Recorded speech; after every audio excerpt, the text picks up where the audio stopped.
Welcome to the Menopause Mindset Podcast, the place to get some answers and feel supported along this often bumpy journey.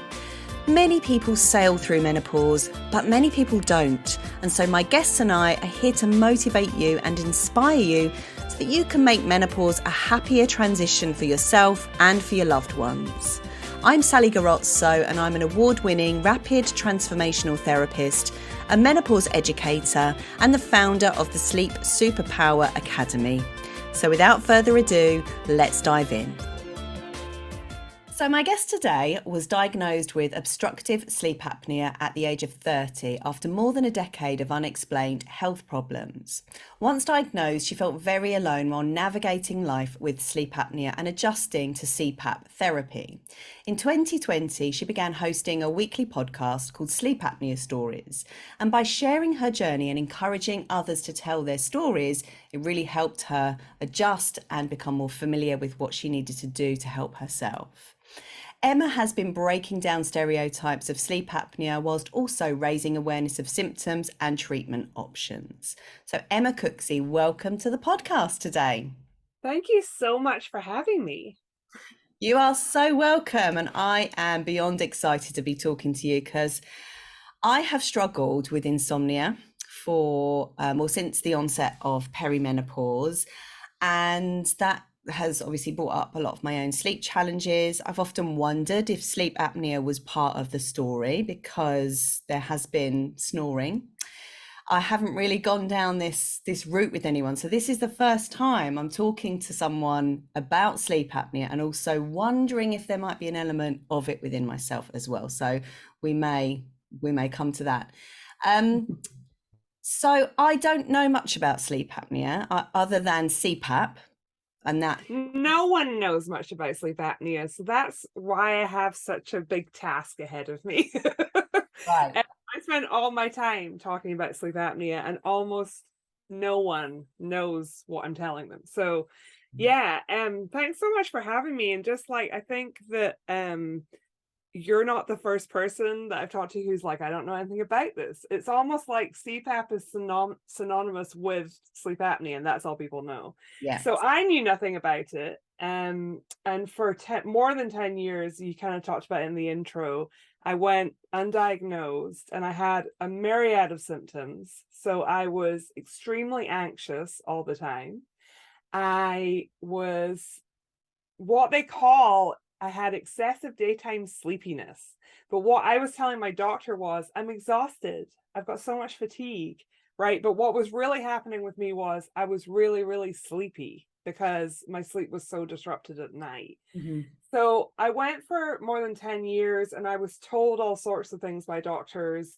And a lot of them, looking back, it's a bit frustrating because they're kind of like, you just have anxiety. And anxiety can stand alone, but with sleep apnea, it's extremely common and often overlooked. So everything came to a head when I was 30. I grew up in Scotland, but I just moved with my American husband to Florida. And I had my first child, and I'd actually just been to the doctor to say, I know that you're going to say that I'm a new mom. That's why I'm so tired.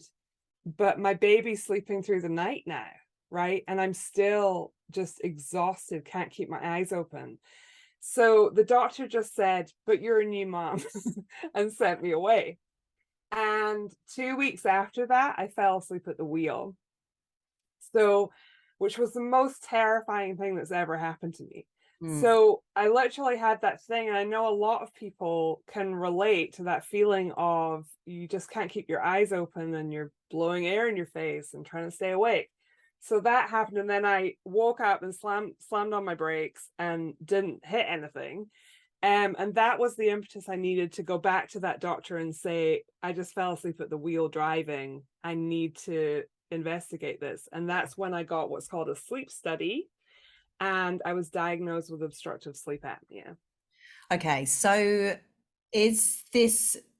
would you have said this could have been narcolepsy? Did you have that thought? Have I just fallen asleep? Okay, so No, so I actually, so now, starting in January this year, I was appointed to the board of directors of Project Sleep, which is a sleep disorders nonprofit, and that's run by a woman who has narcolepsy. So now I know all about narcolepsy and all the other sleep disorders. But back in the, when that was happening to me, I just really didn't know. I just was like, I've got no idea. Okay, the doctor says go for a sleep study. I guess I'll do that. Narcolepsy does definitely have the daytime sleepiness element, but there's a lot of other symptoms that go along with that can be pretty hard to ignore. Cataplexy, where people have muscle weakness when they, with emotion and that kind of thing. So sleep apnea doesn't have any of that. But maybe should I just kind of explain what sleep apnea is? Yeah, and I before you do that, I'm interested to find out what the sleep study was like. So you have to sleep in a room, being Okay. monitored, I So presume. it's called a polysomnogram, and there's different levels. So sometimes people will go to their doctor, and depending on their symptoms and how much the doctor suspects sleep apnea, sometimes people will be given a home sleep test. Those are becoming a lot easier, a lot less obtrusive. Like, you can just go and pick up the little pack from the sleep clinic, and you just sleep with some monitors on you in your own bed at home. So that's an option. But for me, they wanted a full polysomnogram where you have electrodes attached to your head. A sleep tech kind of attaches all the electrodes to you, and then you sleep all night. So usually those happen at a sleep clinic where it kind of looks like a hotel room. So you kind of go in, and like mine actually was done in my house. It's a very odd, it might be quite an American thing. I'm not sure if it happens in the UK, but my insurance company said we need a full polysomnogram, but we want to use this company that send a sleep tech to your house, and they do all of the wiring you up, and then they use like a laptop, and a sleep tech in another state monitors it. But normally there's two options. It's either go to the sleep clinic overnight or be at home with a home sleep study. Mhm. And usually that gives them enough data to be able to make a diagnosis of sleep apnea. So what are they looking at when they wire you up to these machines? What sort of things are they measuring?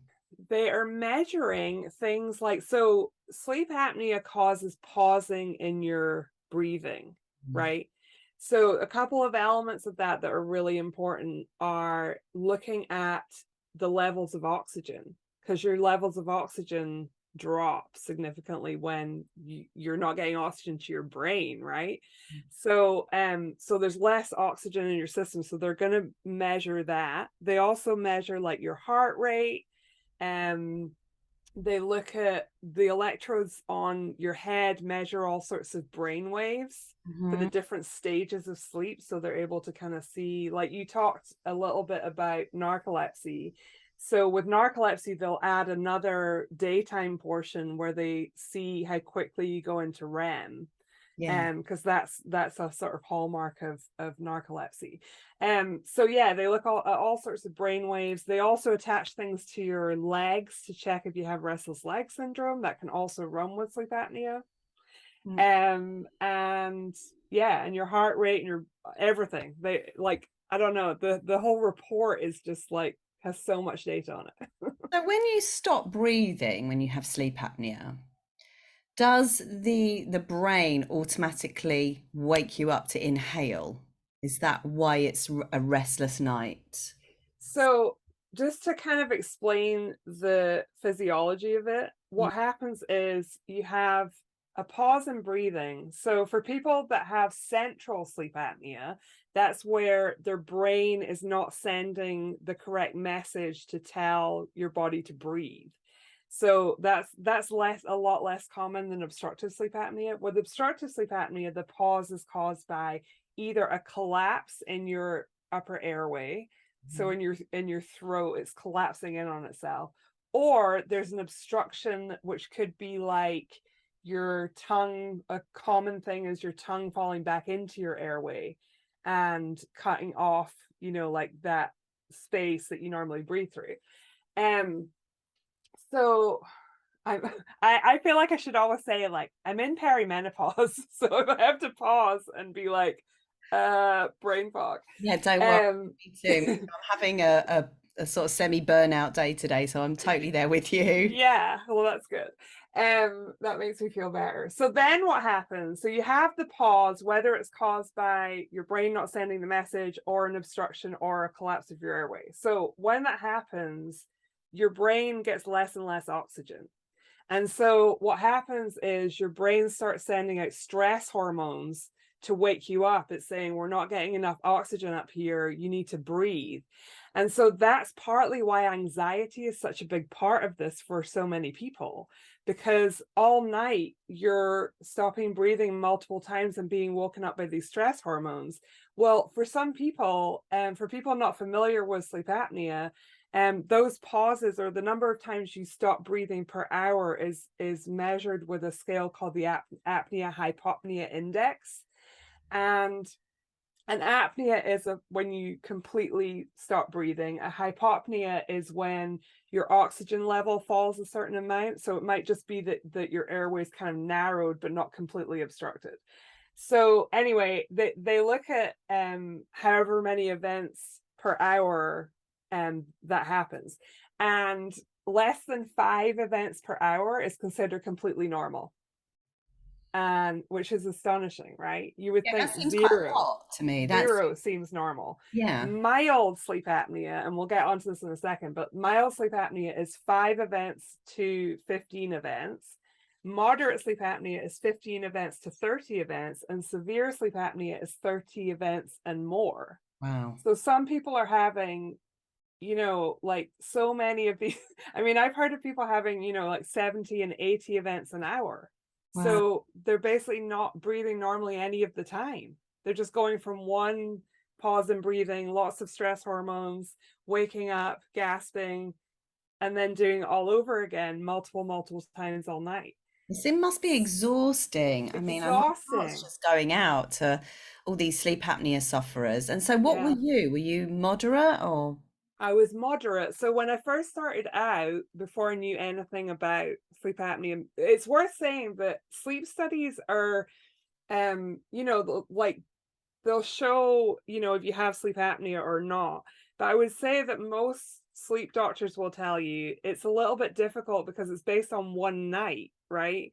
So there can be a lot of variability. Like people quite often will have sleep apnea more if they're on their back compared to their side, just Mm. depending on like gravity and where their tongue is and that kind of thing. So my first sleep study, I think, was 25 events an hour, which is in that moderate, like 15 to 30 range. And then I had another one more recently, which I think it was after I kind of like learned some of these things and was doing positional therapy where I was sleeping on my side. And so that one was 16. So still moderate, but a little bit improved. And that kind of tracks with that I feel a lot better than I did when I first got diagnosed, for sure. Right. Okay. God, there's so much. Right. So I'm guessing then if you have sleep apnea, you can't get into a deep sleep. You can't, I mean, do you have REM sleep? Do you have no sleep cycles at all? So I actually don't know the answer to that because I feel like they don't really, like my sleep specialist, like normally. So I know in the UK it's GPs and then they refer them to a sleep specialist. So it's similar here in the United States. But I feel like, I mean, I'm really nosy, right? So I'm like, what's going on? Like, tell me all about this. And my doctor was really quite, I wouldn't say dismissive necessarily, but he just was kind of like, you don't need to know all that data. So I never got to see a lot of that. But I know since it's not clinical grade, but I know since I've used an Aura ring, Mhm. like when I first started with that, I had zero deep sleep, Oh like God. using a CPAP, just because like people just do different. I mean, I've used a CPAP for 14 years and I definitely feel much better than I did before I was diagnosed. Like it works to keep my, the number of events I have per hour under 5. And it's radically improved my life. So I don't want to like, anyone listening not to realize that. But at the same time, you are sleeping with a mask on your face. So I think that sometimes the level of deep sleep is probably a bit affected for me anyway. Yeah. For other people, I mean, like I talk to people all the time on my podcast who get their CPAP machine, love it, and from the first, week, and they're sleeping really great and all of that. But yeah, I think like especially like coming into the perimenopause thing, I think like I've just been sleeping more lightly anyway. So Mm, it's tricky with this to know like what's what, like what's coming from sleep apnea and what's coming from like hormones and other things. yeah. So yeah, but definitely, I mean, if you imagine with untreated sleep apnea, I mean, people are really not getting much deep sleep at all because they're constantly being pulled out of it by all the stress hormones and having to wake themselves up to breathe. I mean, it must have a phenomenal impact on your life when you're not able to consolidate your memory, Yeah, get the hormones back in yeah. balance, rest and repair. The immunity must go down. Also, because you're probably during the day, just existing on cortisol and adrenaline, and Yeah, that the all, whole of my 20s. I mean, it's kind of funny because sometimes I have to remind myself that really good things happened in my 20s because I did, like I met my husband and like I took great trips and I love my friends and it's all great. But like day to day, I was just dragging myself through the day. Like having a full-time job was so hard for me. And I think that like it's really easy, so many years later to look back and realize that. But I feel like there's a lot of people in that are not realizing, like they're going to doctors and not getting diagnosed with this. And I just really wish there was more awareness so that, even like primary care doctors or GPs, they just don't get enough training in sleep in general, but especially in sleep apnea. So yeah, my hope is someone listening to this will be like, and they'll recognize some of those symptoms in themselves and go and actually advocate to have a sleep study. right. Yeah. Good. I hope so too. So, I mean, it really does sound like it's quite debilitating for your entire life. If you're, well, we know, don't we, that, I mean, I didn't have a great night's sleep last night because my husband was up and down. And from sort of 4 o'clock onwards, I'm like, oh, well, that's it now. But it does affect the rest of your Oh day. yeah, definitely. It really does. Just that one. Yeah, me and my husband, I wouldn't call it an official sleep divorce, but we we do better if we don't sleep in the same room. So it kind of depends, like, but we got a dog. Finally, my kids wore me down over the pandemic and we got them a dog. And I can't have that dog anywhere near me during, like so disruptive to my sleep. So sometimes he'll end up in the other room with the dog, and I'm like, fine with that. I'm the same. I have to say, I do sleep better when he's not in the room. I know. Yeah, it's sad though, but you work around it. It's okay. Yeah. So snoring. If you snore, do you have sleep apnea? It's a great question. So snoring's an extremely common symptom that comes with sleep apnea, but not everybody who has sleep apnea snores. Oh, So I just interviewed a woman who was certain that she didn't have sleep apnea because she didn't snore. And when she finally had, she was having bariatric surgery. And so they did a sleep study just in every patient they had just to kind of check she didn't have sleep apnea. And she was really astounded that she ended up, having sleep apnea because she was like, well, I don't snore. And the doctor was like, you don't have to snore. So oftentimes, if you imagine, waking up and gasping. So some people are snoring a lot and then they'll stop breathing and then gasp. But other people, there's no snoring at all. And they're probably, like if you have a bed partner who's really observant and who's awake, they might notice like a gasping for air. But I mean, my husband didn't notice any of that for years, because he was asleep and not paying attention. And so did you snore, or were you a non-snorer? I did snore, and the funny thing about that was I've been telling people that I didn't really snore that much until my husband heard me saying that to somebody, and he said, "Oh yeah, you totally snored like this whole time." But I think he just kind of felt like that it wasn't very ladylike or something. And I might be offended if he said that. So yeah, I did snore. Um and literally had every single symptom. Like when I look back now, I'm like, how did my doctor not spot this? But I think sometimes, like, if you're not looking for it, right, it's really easy for it to go, Yeah, you much know, like the menopause, that definitely. sort of similar, really. Yeah. So what are some of the other symptoms? You've said anxiety. Yeah. So Any other? I would say, like, so the most common and the kind of easiest to spot is daytime sleepiness, right? If you And I would say the thing that's really tough with that is it feels like, as a culture, everybody's tired all the time. Everybody needs 4 cups of coffee to do anything. So it's like the sleepiness that comes with sleep apnea, I would say it feels like even if you slept all night, like you were in bed 8 hours, you feel like you didn't go to bed. Like you're not refreshed at all. Like you wake up and you're still really tired. Mm. And like so when I was working in a full-time job and had undiagnosed sleep apnea, after lunch, I was just like really struggling to stay awake at all. It was really hard.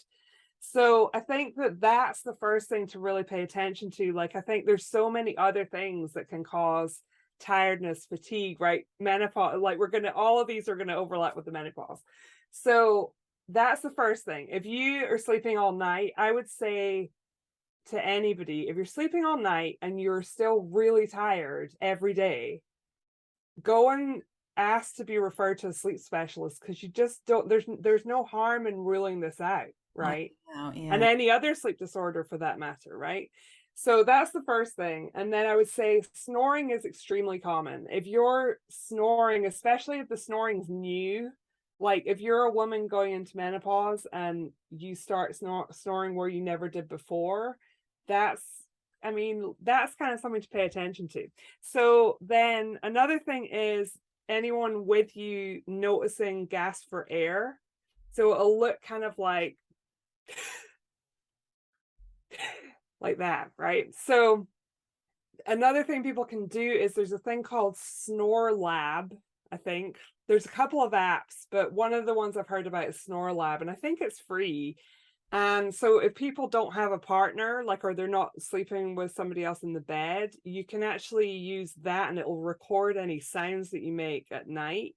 So there's a couple of people I've interviewed who didn't know that they were snoring loudly until they actually did that, and then that helped them. So that's a big thing. And then I would say mood, like if you're not sleeping properly, there's anxiety and depression are much more common in people with sleep apnea. I have struggled with anxiety and depression myself for years, but getting diagnosed and treated for sleep apnea really helped because that element of like being so tired went away. Mm. Um, the other thing is, and that can sometimes show up as like irritability and like, just feeling angry. So if you imagine like how much that overlaps with menopause. So people of menopausal age that are going to the doctor saying, I'm so irritable and tired. And you can see how people can go undiagnosed because Yeah, that's a major thing. absolutely. Another thing is reduced libido. Yeah. So that So would cross over, wouldn't yeah, it? Yeah. yeah, it does. And then also frequent nighttime urination.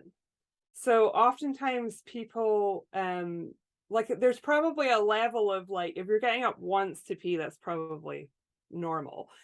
But there's definitely a thing with sleep apnea where people are like peeing a bunch at night. It's something to do with the disruption to your hormones and the fact that you're just not getting the deep sleep that we talked about. Mm. So there's that. There's brain fog. Obviously, yeah. Yeah. Mm. So and just like cognitive problems, right? So sometimes it can be worse than brain fog. It can be people that really like their cognition really starts to decline because of it, like the lack of oxygen to their brain and just not enough sleep. So yeah, I think that's probably the main things I What always kind about of have weight my gain? little. Because sleep, obviously, when you're not getting as much sleep, you have an increase in ghrelin, the hormone that Yes. makes you hungry. So Yes. I'm wondering if, and that would overlap with the menopause symptom as well. Yeah. So it's kind of yeah, it's a nightmare. So basically, sleep apnea in itself disrupts all of that because you're not sleeping properly. So oftentimes people are really, really tired and they'll get into that cycle of eating sugar late in the day just to stay awake. So that definitely happened with me. So I think with sleep apnea, we don't have enough research about which comes first, right? Like I think that having gone a long time with undiagnosed sleep apnea, I started out as a very slim woman with sleep apnea. And then, like, over time, like that disruption to your hormones and eating because you're tired and all of that tends to cause weight gain. And then weight gain by itself is one of the risk factors they look for in sleep apnea. Mm. So it's like it's more prevalent in people who you know, are higher on the BMI index or whatever. Mm. But yeah, like, so that's another reason during the menopause that you often see more sleep apnea, because weight gain is one of the things that can cause the sleep apnea. So it Yeah. becomes this whole like horrible cycle. Yes. Gosh, there's so much overlap, isn't there? And it's Hmm. important to be able to separate them or know for sure if it's sleep apnea. If it's Yes. not, then it's likely to be I just. mean, I feel in some ways, at least with sleep apnea, there's a specific test. I feel like with menopause, like, I mean, we could talk about menopause all day because it's like my new favorite subject.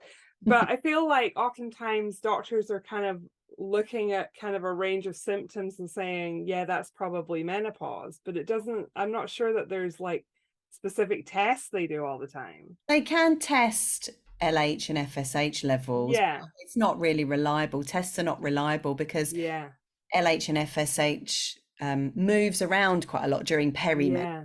I mean, you can tell when you're in post-menopause because your estrogen's, not high, and your Right. progesterone's not high, and your testosterone either. But perimenopause is so difficult to Yeah. diagnose. But I would say, like, if people even suspect they have sleep apnea, you may as well get tested for it and rule that out, Mm, right? And then you know that, your sleep problems are not coming from that. mm, So, yeah, for sure.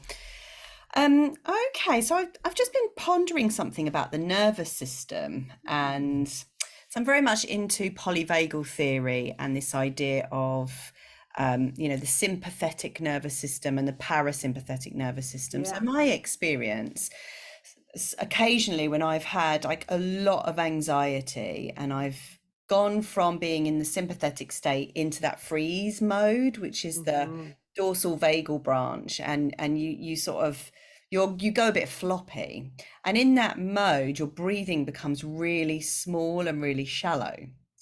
So I've had it on numerous occasions where I've been laying in bed and I've become sort of so still that my breathing's, I don't know, my heart rate slowed down quite significantly. My breathing's really, really shallow, hardly non-existent. And then all of a sudden, I'll wake up and take a breath, and it's like a shock wave that goes through you. Hmm. I'm wondering if that's a form of sleep apnea, but wouldn't be obstructive because there's nothing obstructing. I don't know, maybe if that's the one in the brain that you I don't know. or Yeah, I just don't know the answer. But curious. that's really interesting. Yeah, it's definitely really curious. Yeah, they're definitely like I interviewed somebody who was talking about um being in be sleeping and or at least being in bed and almost feeling like she was having a panic attack. Hmm. And then it turned out that she actually had sleep apnea. But I think because the nervous system is so like ingrained in all of this, right? Like I think that sometimes, like in medical textbooks, it sounds very like and then the throat collapses, and or it's obstructed by the soft tissue, like the tongue and the soft tissue, and then the brain sends messages to wake up. But I think it doesn't capture how terrifying that can feel in your body, Yeah. right? It's like your sympathetic nervous system just going into like overdrive. Yeah, it's just So instant, and it's like this. I call it a lightning bolt. It's like a bang, like really yeah, yeah. very a massive shockwave, and Hmm. then your heart's Hmm. racing, and then you're like, oh shit, I've got to try and get back to sleep, because you need your heart rate. So heart racing really makes me think of sleep apnea. So what else do you have going on? Are you tired during the day? I don't know. I mean, I'm not a health professional at all. I'm a lady with a podcast, but I can usually spot some of the things that might mean that you need to go see your doctor. yeah, maybe So it might be worth it. It might be worth just I having, think it might be worth it. just to rule it out, and just for fascination. Right. Well, It's pretty interesting. yeah. So, like, what about all the other things we talked about? Do you think you have all that stuff going I on? mean, my sleep's okay. It has been Okay. summer. It's been great, to be fair. It's not. And so you wake up feeling refreshed, Yeah, like oh, that's good. yeah. I mean, and I wake up quite early, but I go to bed quite early. I think because I had insomnia, I've really trained myself to get a good night's sleep. I've got all the Yeah. protocols, all the things that I'm saying to myself. I'm sleeping on the right side, and I sleep on my front as well, which really helps with an overactive nervous system, because it's almost like having a weighted blanket on you. Mm, Sleeping on my back's not great for me, because I will snore and probably get some kind of obstruction. But if that's I don't, very common. yeah, but if I Yeah. don't sleep on my back, I'm okay. I won't. The thing that Yeah. wakes, if anything's going to wake me up, it will be my thinking. Yeah. More of an insomnia thing. Yeah, it will be more that it's like the end of a sleep cycle, and I'll start waking, and then I'll realize I need a wee. And then I'll sort of be thinking, I wonder what time it is. I never check what time it is. And then, some thoughts will come in, and then that kind of cascades. And then I have to go, right, come on, what do you know? Let's implement what you know. And then I will go Yes. back to sleep. Yeah. I know. It's almost like you tell yourself, I know things about this. Yeah. Like, Right. yeah. And then I use that self-soothing language. That's the thing that always Yeah. gets me back. Or I actually, because I think I'm on the autistic spectrum, but Oh, what I've interesting. actually started doing now is rocking, Self-soothing. Yeah. self-soothing, yeah, like rocking a Yeah. baby. And I'll sort of do this little rocking motion in bed, and then Yeah. after literally, I don't know, 15 or 30 seconds of doing it, I have like a wave of calm that comes over Oh, me. that's wonderful.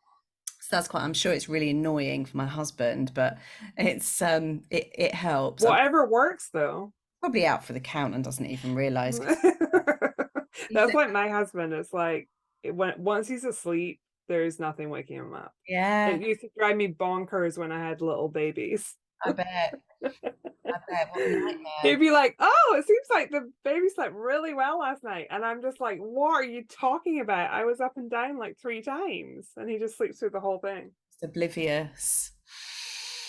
Oh, I don't like that at all. No, Right. he has like loads of really, really, really good qualities though. Oh, oh. Okay.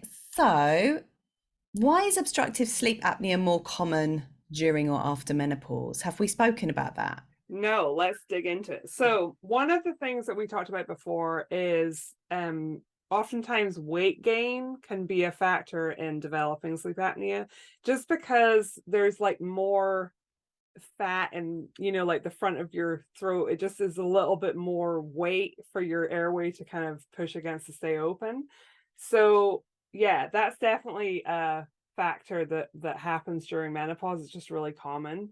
So that's part of it. They also think that hormones are something to do with it, Mhm. and I haven't really read enough about that to know why. But there's that, and there's also the loss of muscle tone. So all of these muscles that are keeping your airway open during menopause, just because of the hormonal changes, you lose muscle tone, like you lose muscle tone everywhere, but especially like, you're not doing any push-ups or anything for your, like muscles around your throat. So that can really just mean that people end up with sleep apnea, and the rates are a lot higher in menopausal women than other age groups. Right, right. That's really interesting. Yeah, the sarcopenia, the muscle wastage basically. And that's why you Mhm. have to do a lot more physical exercise during menopause to negate that effect. But of Right. course, what can you do? Maybe have you heard of Oh, you can. Oh, there's like all sorts of exercises you can do to tone strength? and strengthen your muscles. Yep. That's what you Didgeridoo playing really helps as well. Wow. Okay. Yeah. So treatments for sleep apnea. Yep. Let's talk about all of that because I'm Okay. sure there's a lot. So, well, so if you're gonna go to your doctor and you get referred for a sleep study, usually the first treatment they recommend is a CPAP machine or PAP therapy, which is positive airway pressure therapy. So it used to be we kind of call everything a CPAP, but there's actually newer ones are called an APAP. So the C is continuous positive air pressure, the A is auto titrating positive airway pressure. So those machines can sense like the how much they need to kick in to help resolve your apnea, right? So it's kind of like clever computer stuff. Um so then the thing with CPAP is, and I've been using my CPAP for 14 years. Um, the thing with CPAP is people find it really difficult. Like it's just getting used to sleeping with a mask on your face when you've never done it before is really challenging, right? And there's not really enough education and support to oftentimes people are kind of actually I've heard better things about the UK and the NHS and how sleep clinics are dealing with it there. But here in the United States, it's a bit because of insurance companies where you go to your doctor who's going to diagnose you and they prescribe a CPAP, but then it's a whole nother company that give you the machine. So depending on what that company does, sometimes it'll be like me where they just like give you the machine and don't really tell you anything about it.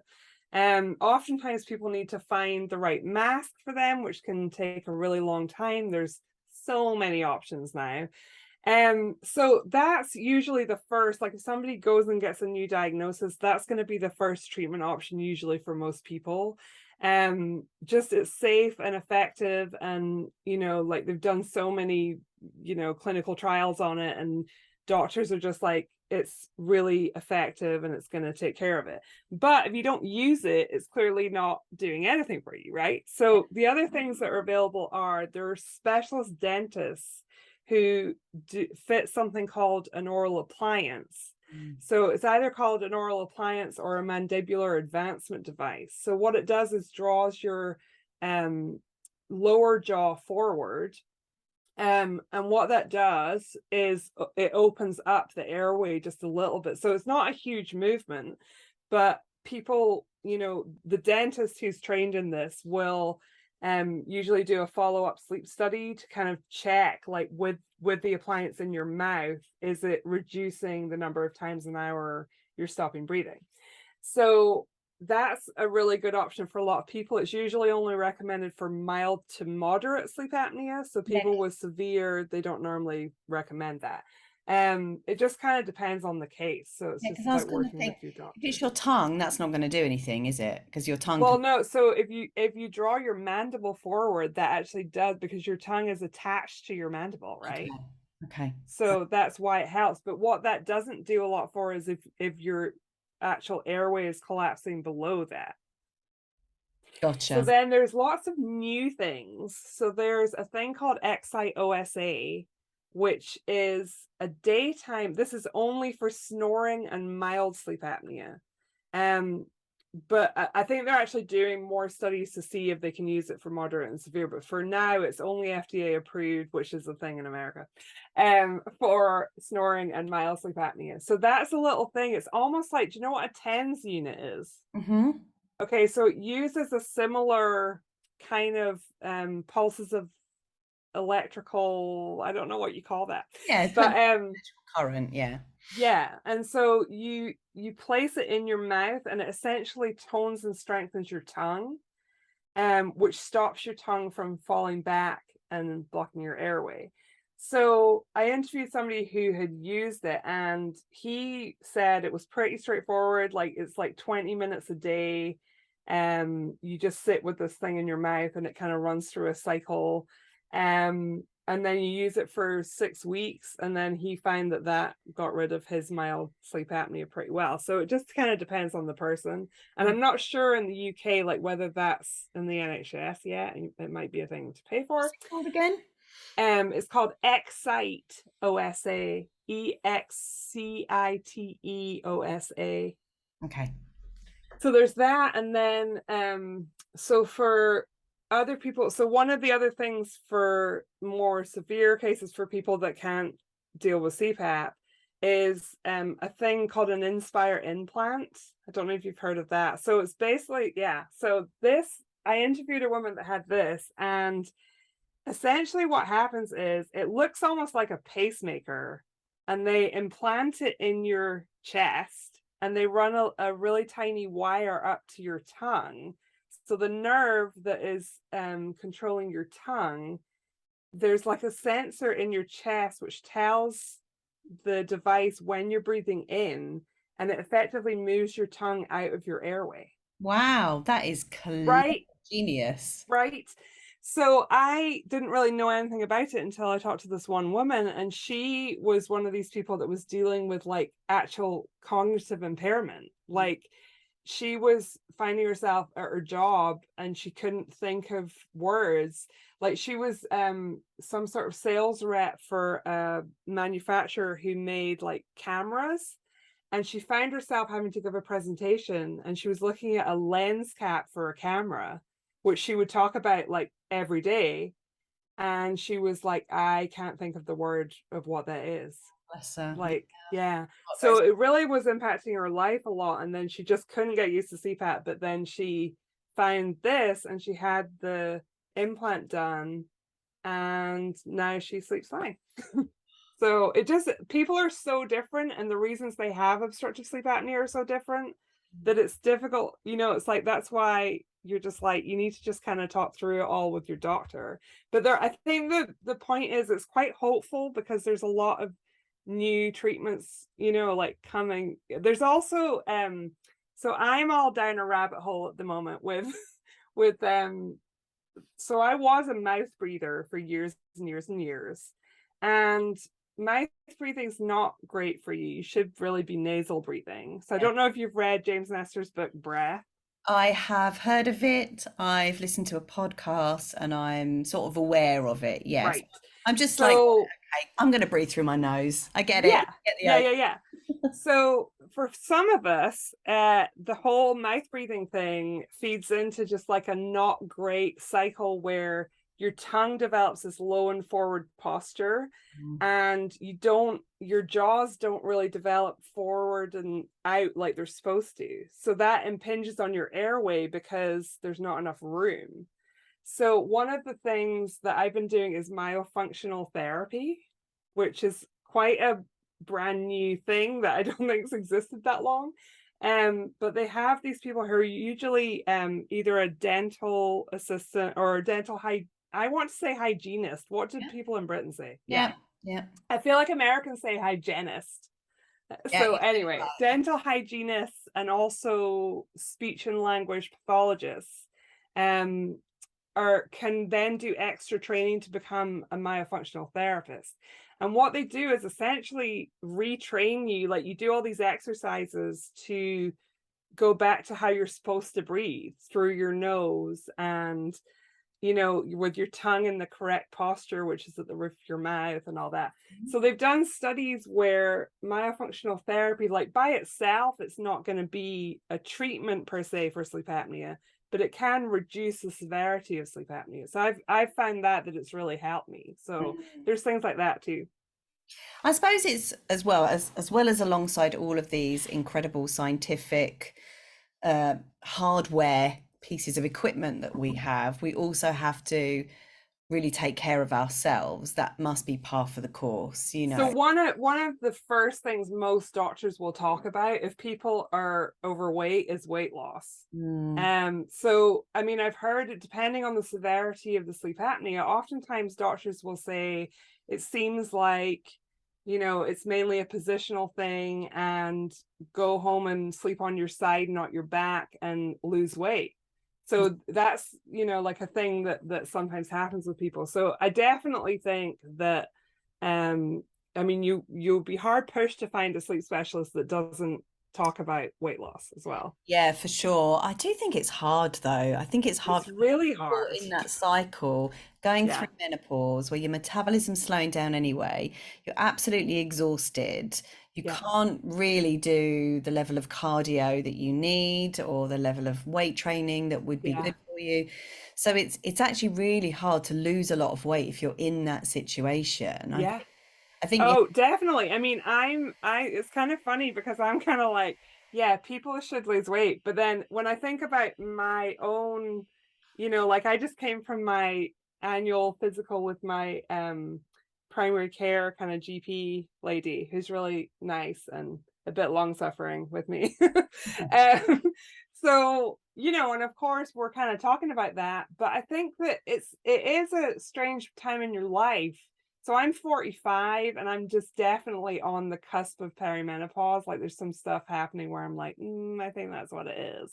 Mm, But this time in your life, you don't necessarily have small little kids anymore, but you have, kids that are, people that have children. Like mine are 9 and 14, and it changes. Like I'm not having to white bottoms or anything anymore, but you're still, it takes so much of your energy and time, and yeah, and I have so many friends who are in the middle of this whole perimenopause change and have things with aging parents and children who still really need them. And it really is, it's like finding time for yourself to make all those changes, and really, it's just time, right? I just don't feel like I have a lot of time to devote to it. yeah, especially if you're running a business as well or you're trying to get your business off the ground. Yeah. Can be a really tricky time, but I think we have to, when it comes to weight loss, I think we have to think about it at this time in our lives as a longer journey, right? I'm not gonna, lose weight in 6 weeks, Right. over Definitely. 2 years, 3 years. And if you're losing like, I don't know, half a pound or a quarter of a pound consistently of every week, then Yeah. that's gonna mount up. So it's doing what you can, I guess. I think for me as well, like my whole mindset has really changed. Like I think that I used to care a lot more about what my body looked like, and all of that. Whereas now it's more like how I feel. And I know that if I eat really well and nutritious food, I feel a lot better. Mm, So I try to kind of focus more on that yeah. than, like you said, like, weight loss over a really short time. Yeah, just to There's get no into point that to. bikini or whatever Yeah. doesn't really makes sense when you get to this age, and it's pretty No. cool as well. Unless you're going keto and things like that, which, Which I'm not. no, No. don't blame you. Right. Well, I think we've kind of come to the end there. So thank you so much for talking to us. And obviously, people listening to this might be relating to a lot of it. How can they find out more? I mean, you've got a podcast, so go I there. do. I What's have a podcast called Sleep Apnea Stories, which is available on most of the podcast apps. So you can just search it, or my website is sleepapneastories.com, and all the stuff's there. brilliant? Yeah, And brilliant. I'm always delighted for people to, email me. Like my email's on my website. And if people have questions, or, I have all sorts of people email me from all over the world, like I'm trying to find a sleep specialist in, Indonesia or whatever. And I just think I've been doing this for a couple of years now. And like, it's amazing how many people I know now, in the sleep space. So yeah, if you have any questions or you're having problems, get in touch and I love to help. Oh, brilliant. Thank you so much. And I'll put all of your links in the show notes. Thanks so much for having me. I really appreciate it. You are so welcome. Remember, if you're liking these podcasts and you really believe in getting the word out there about menopause, midlife, and mental health, then please subscribe and leave a review. It just means that we get to reach out to more people who need to hear this message. And happy people means a happy world. Your interaction might very well help to save another person's sanity. Please share this, and I'll see you next week. Bye for now.